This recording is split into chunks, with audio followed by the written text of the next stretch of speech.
The test is in four-part, Part 1, Part 2, Part 3, and Part 4. Now look at Part 1. Part 1.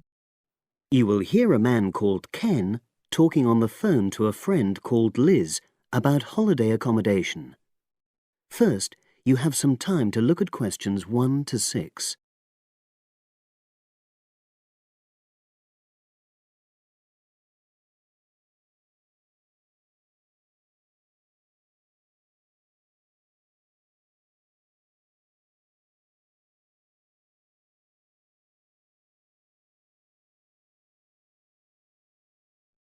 Now we shall begin.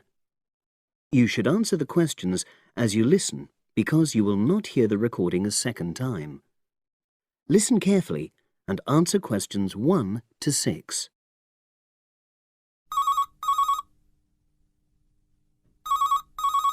Hello? Hi Liz, it's Ken here. Hi, Ken. Nice to hear from you. Are you... This is just a quick call, but Mary and I have just been talking about our summer holiday.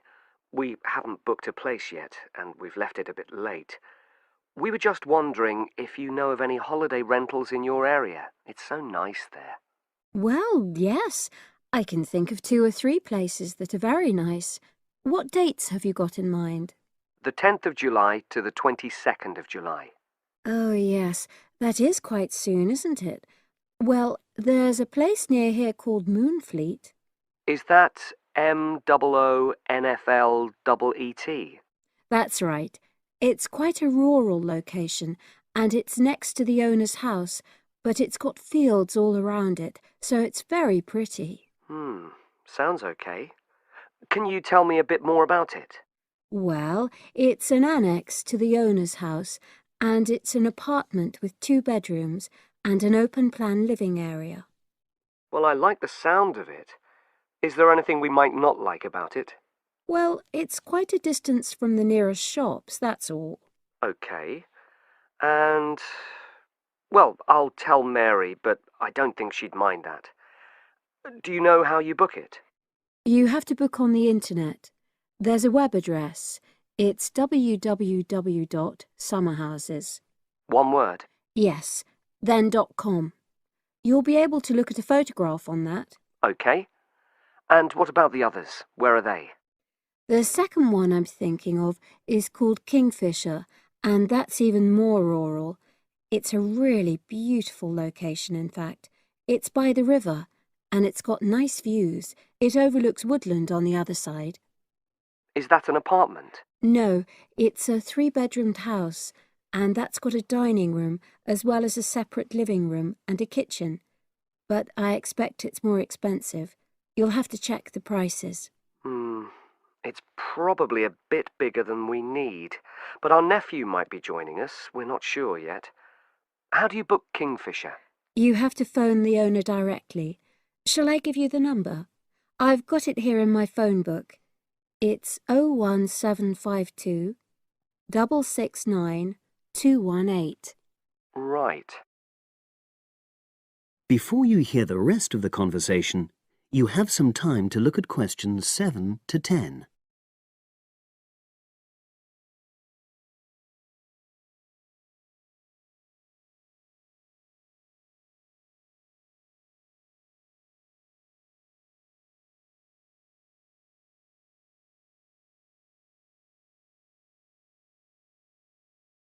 Now listen and answer questions 7 to 10.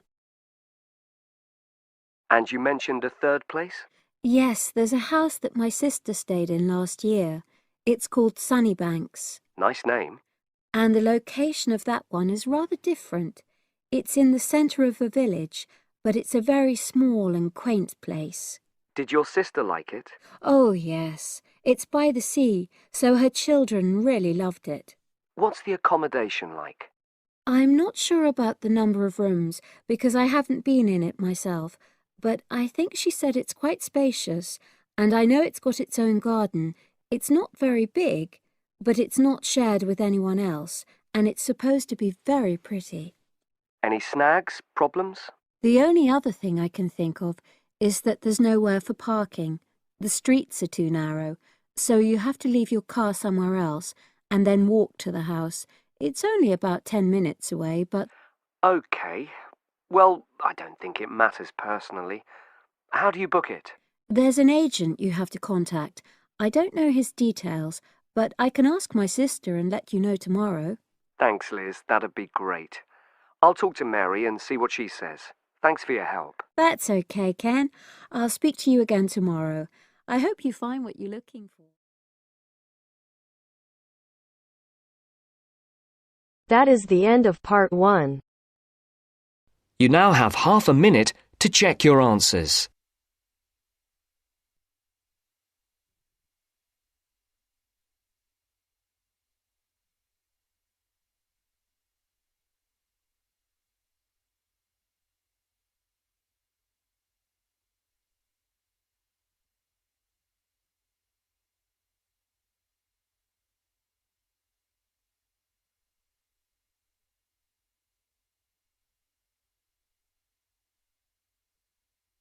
Now turns to part 2. Part 2. You will hear two students talking about a school project. First, you have some time to look at questions 11 to 15.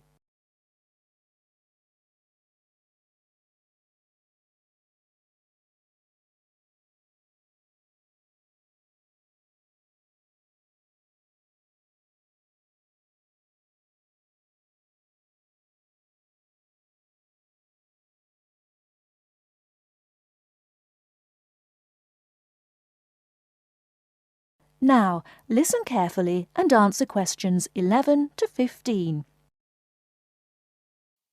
Hi, Lynn. How's your project coming along? Oh, not very well. I've got all the information, but I can't seem to organise it into a presentation. Well, you'd better hurry. You only have one more week. Yes, that's okay. It's just that...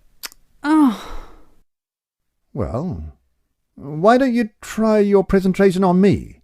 Maybe I can help. Oh, really? Great!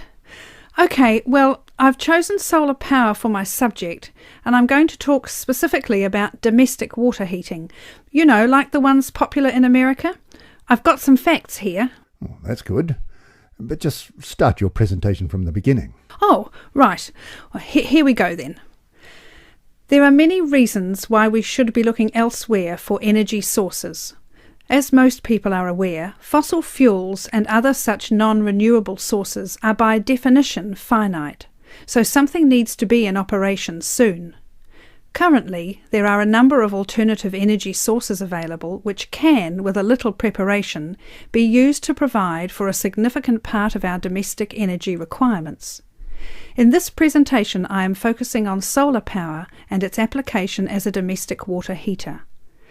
As a renewable energy source, solar power is in many ways ideal. The amount of the sun's energy which reaches the earth every minute exceeds the energy that the global population consumes in a year. Although scientists argue that it is not finite, sunlight is certainly a long-lasting resource which is not depleted through use, and solar power converters use this energy without needing any complex moving parts. Once collected and stored, solar energy can be used for many purposes, but it is becoming increasingly popular as a domestic heating source. Generally, a building that is heated by solar power will have its water heated by solar power as well, and this has even worked in areas that are not exposed to long hours of direct sunlight, such as the United Kingdom, although not so well as in warmer climates. Why have you stopped? Well, that's all I've got so far. Oh, well. Start by talking about how effective it is. Oh, OK. Well, there are a number of factors that influence how efficient solar power can be. The first, obviously, is the amount of sunlight, and this is dependent on season, time of day, and climate. Although the UK has something of a bad reputation for sunshine, it is actually quite productive during some parts of the year. Given a sufficient size of solar panel and water storage tank, solar power can provide all of our water heating requirements in June and July, and even provide the majority until October. From October to the end of the year, this figure falls dramatically. December is the least productive, being able to supply less than 5% of the average household's hot water requirement. It is at this point that solar power needs to be supplemented with a more traditional form of heating. From January, solar power becomes more effective at a rate of about 20% per month, although this rise decelerates to around 18% by May.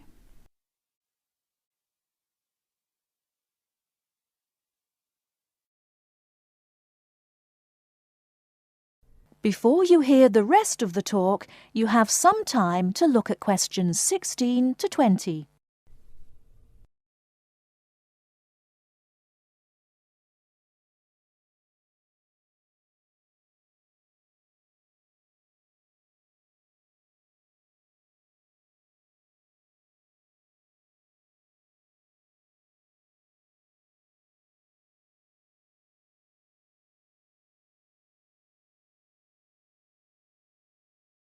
Now listen and answer questions 16 to 20.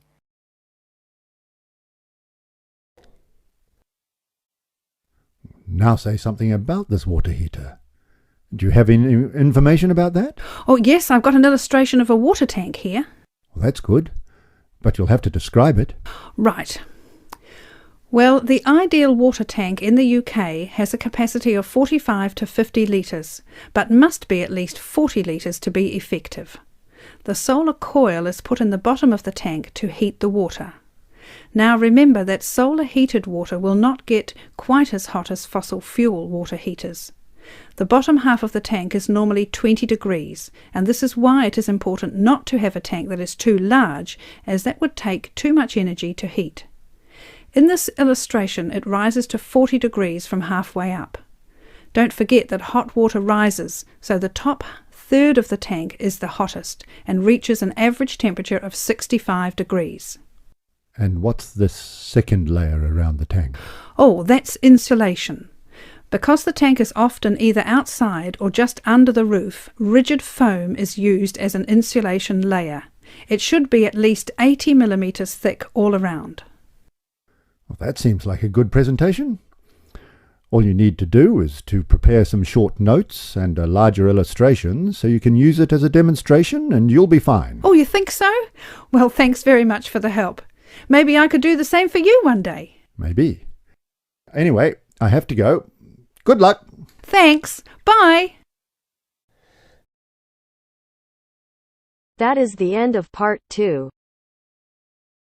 You now have half a minute to check your answers.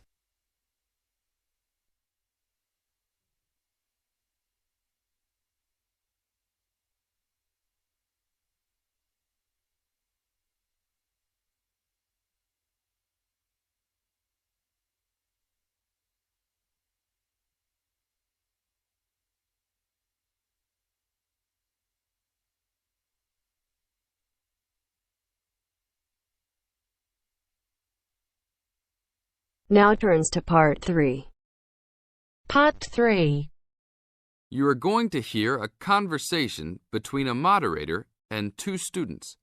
First, you have some time to look at questions 21 to 25.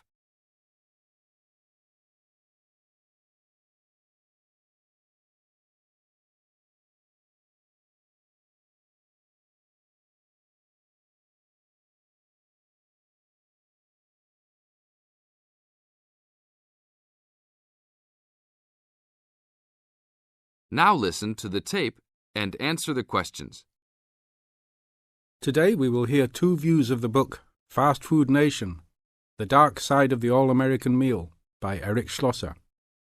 Many have deemed this a fascinating socio-cultural report that explains how the development of fast food restaurants has led to the standardization of American culture, widespread obesity, urban sprawl, and more. Well, I think that Schlosser's book promises a lot but delivers less than a highly hyped fast food meal. The book is not well written, and it lacks organization as it skips around in its telling of fast food horror stories. And then he spends a great deal of time on Walt Disney and bashing Disneyland. Why is that in a book about fast food? Bashing is the best word for this book. According to this book, Schlosser clearly believes that the fast food industry is responsible for every problem in America today. From the common cold, to inflation, to malls, to unruly kids, to warts, he blames it all on big business and especially the big food business. The book is written in a breathless, alarming motive that makes it sound like McDonald's and Disney are co-conspirators to take over the world and force every living child to eat greasy French fries. Give me a break. Schlosser is also very biased for the left, praising unions while ripping right-wing values and Republicans. Nixon seems to get special attention. Just having your picture made with him gets sinister prose and makes you a co-conspirator.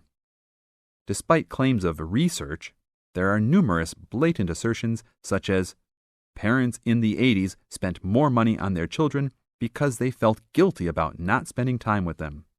How does he know that? Is all consumer spending on kids really driven by guilt? The book is a farce. Save your money to buy a Big Mac and read something else. Only read this ridiculous book if you are an anti-Republican, anti-big business, there are evil forces everywhere subverting the world fan. Thank you, William.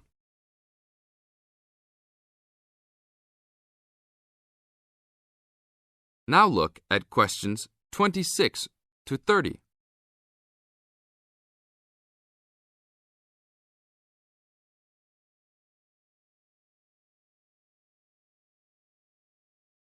As the talk continues, answer questions 26 to 30. Now we'll talk to another person with a very different assessment of this book. So, Jenny, what did you think of Schlosser's book? Wow, where do I begin? I thought that this book was very informative, very well researched, and a very easy read.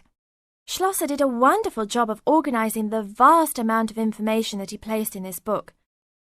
For a non-fiction book, I found that Fast Food Nation kept me entertained throughout its entirety. In fact, I couldn't put it down. The history of the fast food industry itself was fascinating, as well as the background information on the potato and meat industries.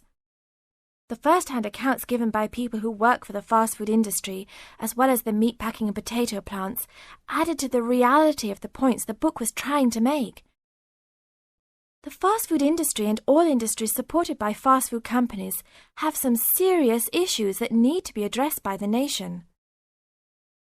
In addition, Schlosser does an excellent job of pointing out the dangers of not only working for these businesses, but eating food supplied by them. It's scary to think about the dangers lurking behind the counter at your local fast food chain. This book really opens your eyes to some health hazards that all of America should be aware of. Everyone should read this book. It will change your eating habits and the way you view large fast food corporations. That is the end of part 3. You now have half a minute to check your answers.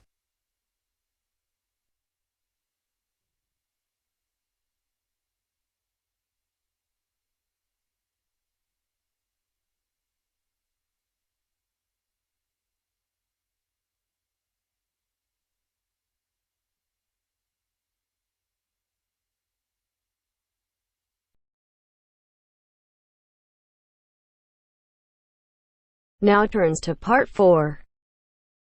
Part 4. First, you have some time to look at questions 31 to 40.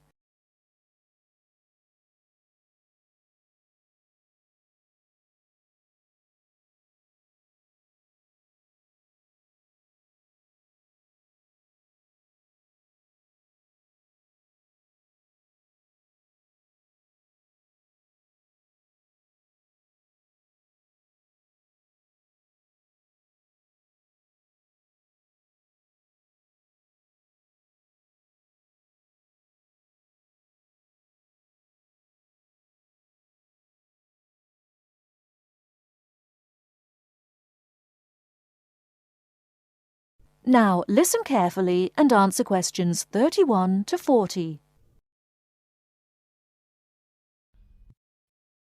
Today, in our series of lectures on nature history, we're going to be looking at amber. Do you know amber? What is it? How is it formed? What are the uses of amber? Firstly, what is amber? Amber is fossilized resin from ancient forests. Amber is not produced from tree sap, but rather from plant resin.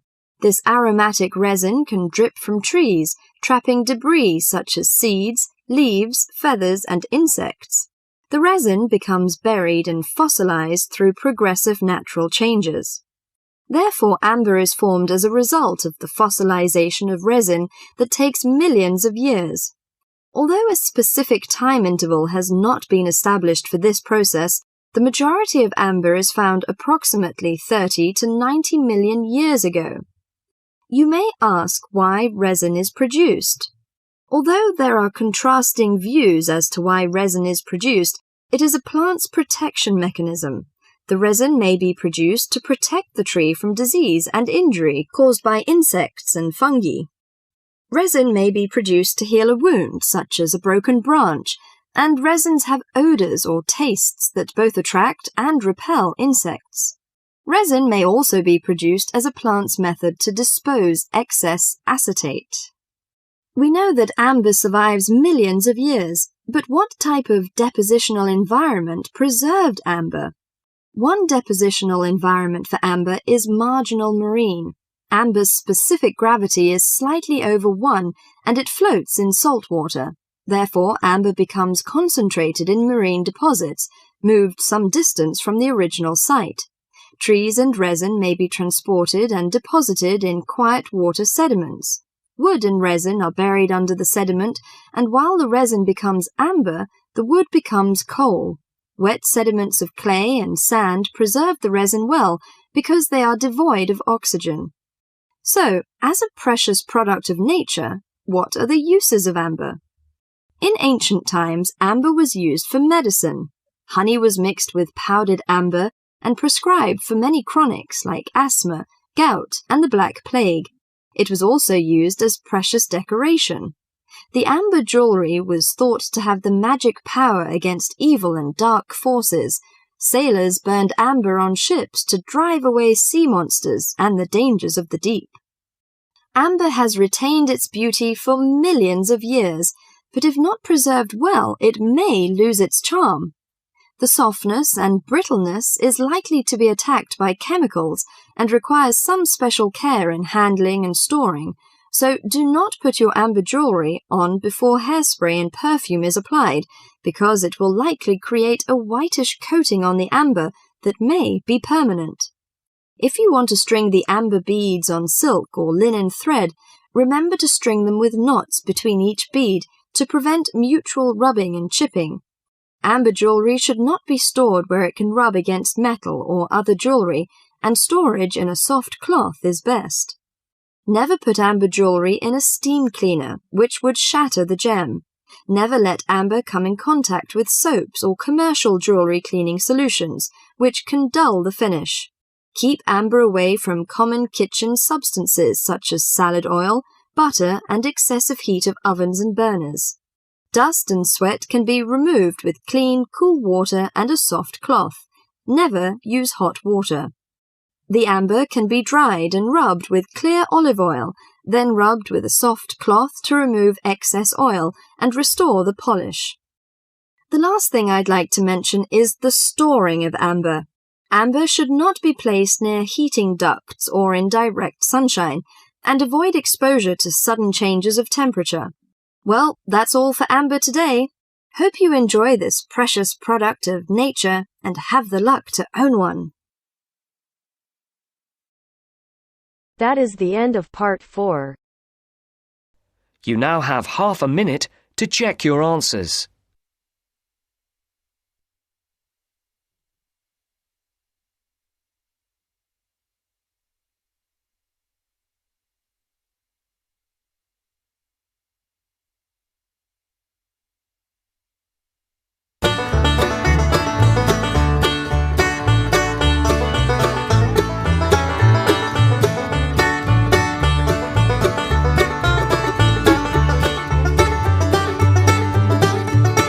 That is the end of the test.